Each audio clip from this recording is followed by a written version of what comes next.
السلام علیکم ورحمۃ اللہ وبرکاتہ۔ محترم ناظرین، میں مطالعہ کیسے کروں، اس کا یہ 18واں پارٹ ہے، اور آج کے اس ویڈیو میں ہم معلوم کریں گے مطالعے کے رہنما اصولوں میں سے ایک اہم اصول۔ وہ یہ ہے کہ کتاب کو پڑھتے ہوئے فائدے کی چیزوں کو باقاعدہ نوٹ کرتے جائیے، کیونکہ سہنون بن سعید مالکی فرماتے ہیں کہ علم حاصل کرنا گویا کہ شکار کرنا ہے، اور اس کو لکھنا گویا کہ آپ شکار کو قید کر رہے ہیں، جمع کر رہے ہیں۔ اگر آپ صرف شکار کرنے میں لگے رہیں گے، میرا مطلب ہے علم کو حاصل کرنے میں لگے رہیں گے، تو انہیں جمع نہیں کریں تو فائدہ کیا؟ آپ کا شکار کرنا یا نہ کرنا دونوں برابر ہے کہ علم حاصل کرتے رہے اور بھولتے رہے۔ تو لہٰذا کوشش یہ کریں کہ ان کو یعنی فوائد کو جمع کر کے ان سے فائدہ اٹھانے کی بھرپور کوشش کریں، اور حدیث خود اس بات کی طرف توجہ دلاتی ہے کہ علم کو لکھ کر جمع کیا کرو۔ ابی کیران فرماتے ہیں کہ شعبی کو میں نے کہتے ہوئے سنا کہ تم جب کبھی کوئی فائدے کی چیز سنو تو اس کو لکھ لو۔ اگر آپ کے پاس اس وقت پین نہیں ہے یا آپ کے پاس کوئی چیز نہیں ہے تو آپ فوراً اس کو کم سے کم دیوار پر ہی صحیح لکھ لیا کرو۔ یہ امام شعبی رحمہ اللہ فرماتے ہیں۔ ابن مبارک سے پوچھا گیا کہ آپ اتنے زیادہ احادیث کو کیوں لکھتے ہو؟ تو انہوں نے کہا، میں اس لیے لکھتا ہوں کہ اگر آج میں کسی فائدے کو لکھنا چھوڑ دیا تو شاید ہو سکتا ہے کہ وہ فائدہ میں آئندہ کبھی نہ پاؤں، کسی کے منہ سے نہ سنوں، کہیں پر بھی نہ پڑھوں، تو گویا کہ میں اس فائدے سے زندگی بھر محروم رہ جاؤں گا، اسی لیے فوراً میں لکھ لیتا ہوں۔ حسن بن منصور جساس فرماتے ہیں کہ میں نے احمد بن حنبل سے سوال کیا، میں نے پوچھا کہ آدمی حدیث کو کب تک لکھتا رہے؟ تو انہوں نے کہا، موت آنے تک لکھتا رہے۔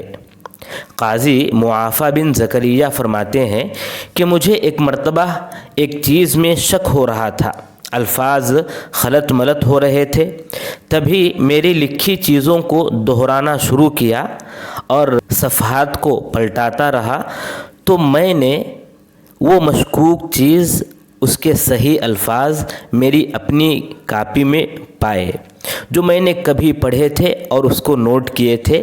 تو مجھے اس کا فائدہ یہ ہوا کہ آج جب میں مشکوک الفاظ کو بیان کر رہا تھا تو اس وقت میں صحیح الفاظ کو اپنی کاپی سے آرام سے حاصل کر لیا۔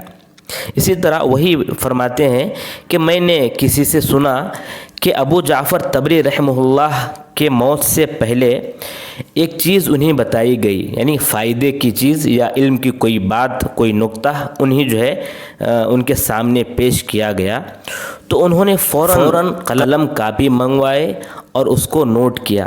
تو وہاں پر بیٹھے لوگوں نے کہا، کیا اس حالت میں بھی لکھنا ضروری ہے؟ تو انہوں نے کہا کہ یاد رکھو، انسان کو چاہیے کہ علم کو نوٹ کرتا ہو یہاں تک کہ اس کی موت بھی آ جائے، یعنی جب تک موت نہ آئے آپ علم کو نوٹ کرتے ہی رہو۔ یہ آدمی اپنے آپ کو اس طرح بنا لے۔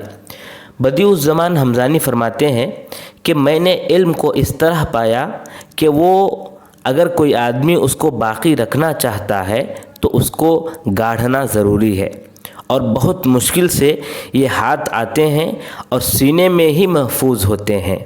امام شافعی رحمہ اللہ کی طرف کچھ اشعار منسوب ہیں اسی علم کو قید کرنے کے تعلق سے۔